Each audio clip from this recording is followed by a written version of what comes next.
সুপ্রভাত। জি 24 ঘন্টা ডিজিটাল পেজে আমি অয়ন আবহাওয়ার আপডেট নিয়ে আপনাদের সবাইকে স্বাগত জানাই। শীতটা গেল গেল, আবার মাঝে মাঝে হঠাৎ করে সকালে ঘুম থেকে উঠে মনে হচ্ছে হঠাৎ করে কি আবারও একটু হলেও শীতের আমেজ ফিরে এলো।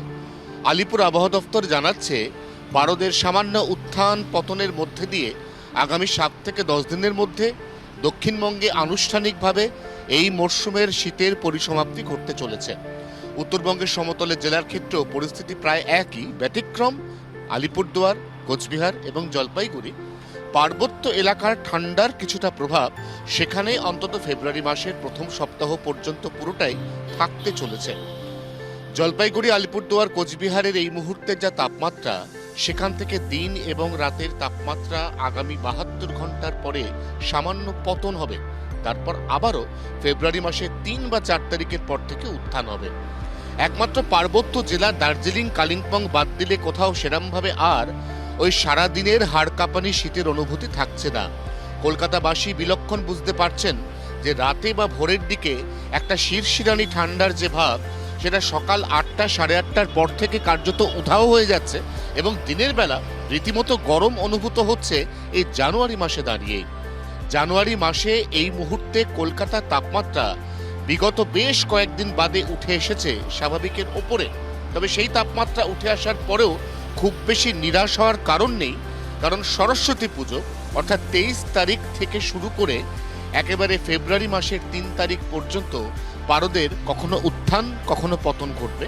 এই উত্থান পতনের মধ্যে দিয়েই ধাপে ধাপে শীতের আনুষ্ঠানিক বিদায়। কলকাতা শহরে এই মুহূর্তে রাতের তাপমাত্রা প্রায় 16 ছুঁই।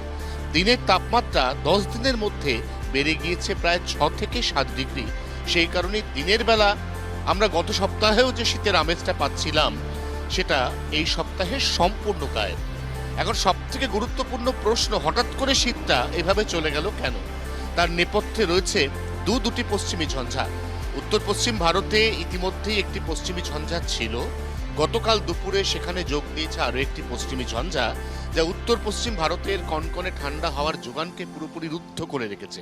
এই পশ্চিমী ঝঞ্ঝার প্রভাব বা বাধা কেটে গেলে আবারও উত্তর পশ্চিম ভারতের তাপমাত্রা কিছুটা কমবে, যার প্রভাব পড়বে এই পশ্চিমবঙ্গের উত্তর অংশে, সিকিমে এবং দার্জিলিংয়ের একেবারে উঁচু পার্বত্য এলাকাতে নতুন করে 2-1 জায়গায় তুষারপাত বা গ্রাউন্ড ফ্রস্টের সম্ভাবনার কথা জানাচ্ছে আলিপুর আবহাওয়া দপ্তর। এই অবস্থায় শীত তার অন্তত ন্যূনতম যে রেশটুকু এখনো পর্যন্ত আছে, এটুকু তাড়িয়ে উপভোগ করুন।